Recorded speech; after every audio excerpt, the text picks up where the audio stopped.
सुनो, अगर तुम अभी भी उन्हें पकड़ने की कोशिश कर रहे हो तो ये वीडियो तुम्हारे लिए है। आज मैं तुम्हें दिखाऊंगा कि खामोशी और समय का खेल कभी कभी बोलने से ज्यादा शक्तिशाली होता है। जो चीज सच में तुम्हारी है वो तुम्हें खुद ही वापस मिलेगी, चाहे तुम कितनी भी कोशिश कर लो।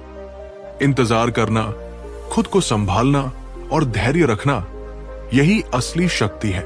और हाँ, ये तरीका तुम्हारे रिश्तों और खुद के प्रति सोच को पूरी तरह बदल देगा। उसने जाने के बाद दिन जैसे रुक गए। सुबह की धूप भी अब आधी अधूरी सी लगती थी और हर शाम एक खालीपन का एहसास छोड़ जाती। कभी कभी मैं खुद को सोचते हुए पाता, क्या उसने भी मेरी तरह हर पल मेरे बारे में सोचा होगा, या मैं केवल अपने दिल की तन्हाई में खो गया हूं। जैसा कि फ्रायड कहते हैं, हमारे अचेतन मन में दबी भावनाएं ही हमारी सोच और फैसलों को सबसे अधिक प्रभावित करती है। हर बार जब मैं उसके लिए मैसेज करने या कॉल करने की सोचता, वही अचेतन मन मुझे खींचता। लेकिन धीरे धीरे मुझे ये समझ आया कि अगर मैं हर बार भावनाओं के पीछे भागता रहा तो ये संबंध कभी भी स्थायी और संतुलित नहीं बन सकता। कार्ल यूंग के अनुसार छाया को पहचानना और उसे समझना आत्मान्वेषण की पहली सीढ़ी है। मैंने अपनी अकेली रातों में खुद से सामना किया। डर, असुरक्षा, ईर्ष्या और वही पुरानी यादें जो बार बार लौटती रहती थी। पहले तो ये दर्द था, लेकिन फिर मैंने देखा कि इन भावनाओं में मेरी असली ताकत छुपी हुई है। डर के पीछे साहस, अकेलेपन के पीछे आत्मनिर्भरता और असुरक्षा के पीछे खुद को संभालने की क्षमता। रात के समय जब शहर की रोशनी बुझ जाती और सभी लोग सोते हैं, तब मैं अपनी खामोशी में बैठता। सोचों का तूफान, यादों की लहरें और दिल की बेचैनी, सब कुछ सामने आता। मैंने खुद से कहा, यदि तुम सच में उसे पाना चाहते हो तो उसे नियंत्रित मत करो, उसे अपने तरीके से लौटने दो, और सबसे महत्वपूर्ण, खुद को खो मत दो। धीरे धीरे मैंने हर दिन की शुरुआत एक छोटे अभ्यास से की। सुबह उठकर सिर्फ कुछ मिनट अपने भीतर बैठना, अपनी सांसों को महसूस करना, दिन में छोटे छोटे काम पूरे मन से करना, रात में सोने से पहले उन भावनाओं को स्वीकार करना, उन्हें दबाने की बजाय उन्हें समझना। यह सिर्फ प्रतीक्षा नहीं थी, यह खुद को संभालने की प्रक्रिया थी, खुद को मजबूत बनाने की, अपनी भावनाओं को समझने की और अपने अंदर की शक्ति को जगाने की। विक्टर फ्रैंकल लिखते हैं, सहनशीलता और प्रतीक्षा में ही जीवन का असली अर्थ छुपा होता है। मैंने इसे अपने अनुभव में महसूस किया। हर बार जब मैसेज करने या पूछने का मन करता, मैं खुद से पूछता, क्या यह सच में मेरी शक्ति को बढ़ाएगा या कम करेगा? और यही सवाल धीरे धीरे मेरे लिए एक नियम बन गया। खुद पर नियंत्रण रखना और अपनी भावनाओं को सम्मान देना, यही सबसे बड़ी सीख थी। अल्फ्रेड एडलर कहते हैं कि संबंधों में शक्ति और आत्म अभिशक्ति दोनों जरूरी है। मैंने ये समझा कि अगर मैं खुद को खो दूंगा तो किसी भी रिश्ते का मूल्य मायने नहीं रखेगा, और अगर मैं अपने भीतर की ताकत को पहचान लूं तो कोई दूरी, कोई इंतजार, कोई खामोशी मुझे कमजोर नहीं कर सकती। धीरे धीरे वो अकेली रातें भी मेरे लिए शिक्षा बन गई। हर दर्द, हर याद, हर बेचैनी ने मुझे सिखाया, खुद को संभालना सबसे पहला और सबसे जरूरी कदम है। और यही शक्ति अंततः न केवल मुझे मजबूत बनाएगी, बल्कि उस रिश्ते के लिए भी रास्ता खोल देगी। इस कहानी से यह समझ आता है कि यदि आप सच में किसी के लिए इंतजार करना चाहते हैं तो इंतजार की प्रक्रिया खुद में मूल्यवान है। ये समय आपको अपने भीतर की ताकत, संयम और समझ सिखाता है। उस दिन से जब मैंने अपने आप को संभालना शुरू किया, मैंने महसूस किया कि असली लड़ाई भीतर की होती है, न कि सामने वाले के व्यवहार से। हर बार जब मैं उसके बारे में सोचता, एक अनजाने डर और बेचैनी मेरे दिल पर भारी पड़ते। लेकिन धीरे धीरे मैंने समझा कि यही वही समय है जब खामोशी सच में शक्ति बन जाती है। जॉन बोल्बी के लगाव सिद्धांत को याद करते हुए मैंने ये महसूस किया, असली लगाव का मतलब किसी के पीछे भागना नहीं है, बल्कि उस व्यक्ति के साथ सही तरीके से जुड़ने की क्षमता रखना है। यही सोच मुझे बार बार अपनी भावनाओं को नियंत्रित करने में मदद करती। मैंने अपने फोन को एक तरफ रखा। हर बार जब उसका नाम स्क्रीन पर आता, मैं उसे न देखकर केवल मुस्कुराता और अपने काम में ध्यान लगाता। पहले दिन ये आसान नहीं था। दिल बार बार मैसेज करने की बात कहता, मन में सवाल उठते, क्या वो मुझे याद कर रही होगी?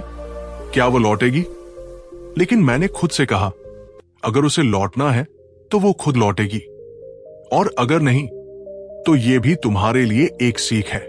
धीरे धीरे दिन और रात की खामोशी ने मुझे सिखाया कि कभी कभी प्रतीक्षा में ही सबसे बड़ी ताकत छुपी होती है। मैंने अपने समय और ऊर्जा को अपने विकास, पढ़ाई, छोटे छोटे खुशियों और अपनी आदतों में लगाने शुरू किया।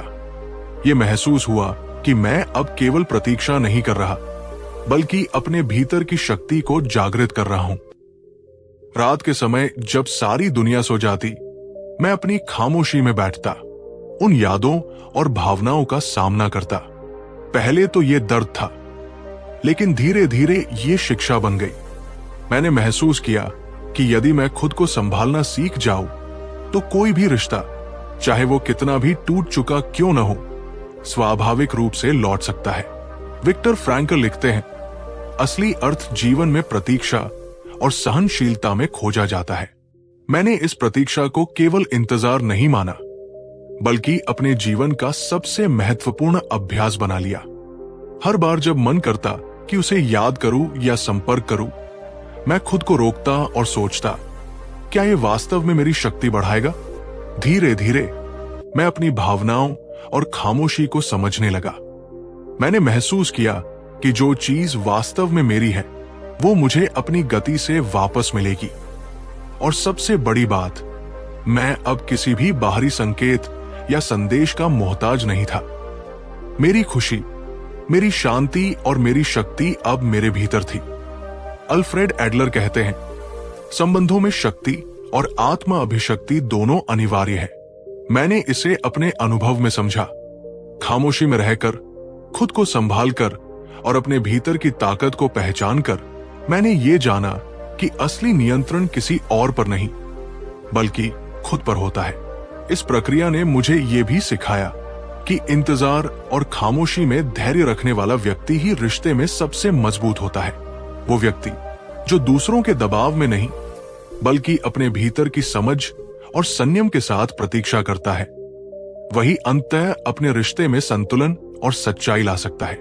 और ये सिर्फ प्रतीक्षा नहीं थी, ये एक गहरी यात्रा थी, अपने डर, असुरक्षा और भावनाओं को समझने की। ये यात्रा मुझे मजबूत बनाने लगी। खामोशी अब केवल दूरी नहीं थी, ये शक्ति, संयम और आत्मान्वेषण का प्रतीक बन गई थी। जैसे जैसे दिन बीतते गए, मुझे ये एहसास हुआ कि समय ही वो शिक्षक है जो सबसे कठिन परिस्थितियों में भी सबसे बड़ी सीख देता है। मैं अक्सर सोचता, क्या वो कभी लौटेगी? पर अब मेरा सवाल बदल गया, क्या मैं अब खुद के लिए पूरी तरह तैयार हूं? अल्फ्रेड एडलर कहते हैं, संबंधों में शक्ति और आत्मा अभिशक्ति दोनों जरूरी है। और सच में मैंने अनुभव किया कि जब तक मैं अपनी शक्ति को पहचानता और संयम बनाए रखता, तब तक किसी भी रिश्ते का असली मूल्य मेरी ओर खींचा जाता है। मैंने जाना कि समय का खेल केवल इंतजार नहीं, बल्कि अपने भीतर की समझ और संतुलन को खोजने का अभ्यास है। रात के समय जब दुनिया सो जाती, मैं अक्सर उस पल को याद करता जब हम साथ होते थे। लेकिन अब यादें केवल दर्द नहीं देती, उन्होंने मुझे सिखाया कि असली प्यार कभी भी नियंत्रण या दबाव में नहीं फलता। ये स्वाभाविक होता है और यही सबसे बड़ी खूबसूरती है। मैंने अपने दिन छोटे छोटे अनुभवों में बिताना शुरू किया। एक किताब पढ़ना, सुबह की सैर, पुराने दोस्तों से मिलना। हर गतिविधि मुझे मेरे भीतर की शांति की ओर खींच रही थी। मैं अब ये समझ गया था कि जो चीज सच में हमारी है, वो हमें अपने समय पर वापस मिलेगी। एक दिन जब मैं अपने कमरे में बैठा सोच रहा था, मुझे ये रियलाइजेशन हुआ, मैंने जितना भी उसकी वापसी के लिए चिंतित होना छोड़ दिया, उतना ही मेरी असली ताकत बढ़ी। ये वही शक्ति थी जो किसी भी रिश्ते को मजबूती से जोड़ सकती थी। खामोशी ने अब मेरी कमजोरी नहीं, बल्कि मेरी सबसे बड़ी ताकत बनकर मेरी तरफ खड़ी हो गई थी। जॉन बोल्बी का सिद्धांत याद आता है, सच्चा लगाव ये दिखाता है कि आप दूरी में भी सम्मान और समझ बनाए रख सकते हैं। मैं अब उसे याद करते हुए भी संतुलित रह सकता था, और ये संतुलन ही वो संदेश भेज रहा था कि मैं अपने जीवन में स्थिर हूं। धीरे धीरे मैं ये भी समझने लगा कि रिश्ते में वापसी का समय मेरे हाथ में नहीं है। ये उसके और मेरे बीच की स्वाभाविक प्रवाह पर निर्भर करता है। मैं केवल अपनी तैयारी, अपनी शक्ति और अपने संयम को मजबूत कर सकता था। यही असली नियंत्रण है, जो किसी और को मजबूर न करे, बल्कि खुद को मजबूत बनाए। रात के अंत में जब अंधेरा गहराता और चुप्पी चारों ओर फैली रहती, मैं खुद से कहता, तुम अब तैयार हो। तुम्हारी ताकत तुम्हें अकेलेपन में भी डगमगने नहीं देगी, और अगर वो लौटती है तो ये लौटना केवल उसका फैसला नहीं, बल्कि तुम्हारी संयम और समझ का फल होगा। विक्टर फ्रैंकल लिखते हैं, जीवन का असली अर्थ प्रतीक्षा और धैर्य में छुपा है। मैंने इसे महसूस किया। इंतजार केवल व्यर्थ समय नहीं, बल्कि अपने भीतर की शक्ति और समझ को विकसित करने की यात्रा है। और यही सीख अब मेरे लिए स्पष्ट हो गई थी। समय का खेल केवल वही जीतता है जो खुद पर भरोसा रखता है, जो अपनी भावनाओं को नियंत्रित करना जानता है, जो खुद को संभालना जानता है, और जो धैर्य के साथ प्रतीक्षा करना जानता है। जैसे जैसे दिन बीतते गए, मैंने महसूस किया कि असली बदलाव अंदर से शुरू होता है। वो खालीपन जो पहले मुझे डरा देता था, अब मेरे लिए खुद को समझने और संभालने का अवसर बन गया। हर याद, हर पुराना संदेश, हर छोटी बात, सबने मुझे ये सिखाया कि अपनी भावनाओं को समझना और उन्हें नियंत्रित करना ही असली ताकत है। फ्रायड कहते हैं, अचेतन मन को जानने से हम अपनी प्रतिक्रियाओं को नियंत्रित कर सकते हैं। मैंने ये अनुभव किया। मैंने अपने डर, अकेलेपन और असुरक्षा के साथ सीधे सामना किया। पहले ये भावनाएं केवल दर्द देती थी, लेकिन अब ये मेरी ताकत बन गई। मैं समझ गया कि असली शक्ति दूसरों को बदलने में नहीं, बल्कि खुद को संभालने और अपने भीतर शांति बनाए रखने में है। कार्ल यूंग कहते हैं, जब हम अपनी छाया को स्वीकार करते हैं तो हम अपने भीतर की असली शक्ति को पहचानते हैं। मैंने अपने भीतर की उस छाया का सामना किया, ईर्ष्या, तकरार, अनसुलझे सवाल, और उन्हें दबाने के बजाय समझने और उनसे सीखने का प्रयास किया। यह प्रक्रिया दर्दनाक थी, लेकिन हर दिन मेरे भीतर की समझ और संयम को बढ़ा रही थी। मैंने महसूस किया कि अब किसी संदेश या फोन कॉल का इंतजार मेरे भीतर की शांति को भंग नहीं कर सकता। मेरी खुशी और संतुलन अब मेरी खुद की जिम्मेदारी बन गए थे। मैंने खुद से कहा, तुम अब किसी बाहरी संकेत के मोहताज नहीं हो। तुम्हारी शक्ति और संतुलन तुम्हारे भीतर है। रात के समय जब दुनिया सोती थी, मैं अक्सर अपने अनुभवों और यादों के साथ बैठता। पहले वे सिर्फ दर्द देती थी, लेकिन अब वे मुझे ये सिखाती थी कि खुद को संभालना ही असली शिक्षा है। हर भावनात्मक झटका, हर तकरार, हर अधूरी उम्मीद, सब मुझे अपने भीतर की ताकत की याद दिला रही थी। विक्टर फ्रैंकल लिखते हैं, असली अर्थ जीवन में प्रतीक्षा और सहनशीलता में खोजा जाता है। मैंने इसे महसूस किया। इंतजार केवल दूसरों का इंतजार नहीं, बल्कि अपने भीतर की शक्ति, संयम और आत्मन्वेषण की यात्रा थी। धीरे धीरे मैं ये भी समझ गया कि किसी रिश्ते में सच्चा मूल्य केवल वापसी या संपर्क से नहीं आता। यह आता है ताकत, संयम और समझ से। मैंने अपने अनुभव से जाना कि अगर मैं खुद को संभाल सकता हूं, तो कोई भी रिश्ता, चाहे कितना भी टूट चुका क्यों न हो, स्वाभाविक रूप से लौट सकता है। अल्फ्रेड एडलर के अनुसार संबंधों में सम्मान और आत्माभिशक्ति दोनों अनिवार्य है। मैंने इसे अपने अनुभव में महसूस किया।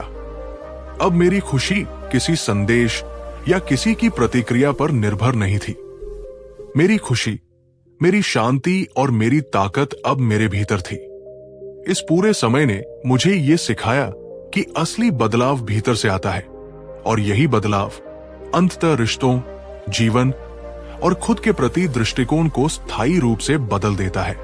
समय धीरे धीरे अपने आप बहता रहा और मैंने महसूस किया कि असली बदलाव और शक्ति भीतर से आती है। अब मैं अकेलेपन में भी स्थिर और शांत था। मेरे भीतर की ताकत, संयम और समझ ने मुझे तैयार कर दिया था, न केवल उसके लौटने के लिए बल्कि अपने जीवन को पूरी तरह संभालने के लिए।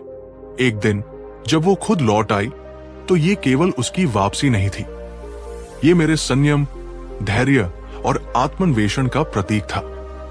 मैंने महसूस किया कि जो चीज सच में हमारी है वो हमें अपनी गति से वापस मिलती है। इसे जबरदस्ती नहीं लाया जा सकता, केवल प्रतीक्षा और समझ के साथ इसे स्वीकार किया जा सकता है। रिश्ते में सच्चा मूल्य किसी संदेश, कॉल या दिखावे में नहीं होता। ये आता है समझ, संयम और आत्म अभिशक्ति से। मैं अब किसी बाहरी संकेत का मोहताज नहीं था। मेरी खुशी, मेरी शांति और मेरी शक्ति मेरे भीतर थी। यही सबसे बड़ी जीत है। रात के समय जब चुप्पी चारों ओर फैली, मैं अपने अनुभवों को याद करता और मुस्कुराता। हर दर्द, हर अधूरी उम्मीद, हर कठिनाई, सबने मुझे ये सिखाया कि खुद को संभालना सबसे पहला और सबसे जरूरी कदम है। यही कदम अंततः न केवल रिश्तों बल्कि जीवन और खुद के प्रति दृष्टिकोण को बदल देता है। अल्फ्रेड एडलर के अनुसार संबंधों में सम्मान और आत्माभिशक्ति दोनों अनिवार्य है। मैंने इसे अपने अनुभव में महसूस किया। अब मेरी खुशी किसी और पर निर्भर नहीं थी। मेरा जीवन मेरी समझ, मेरी ताकत और मेरी संतुलन में सुरक्षित था। इस पूरी यात्रा ने मुझे ये सिखाया कि कभी कभी दूरी, खामोशी और प्रतीक्षा ही सबसे बड़ी रणनीति होती है।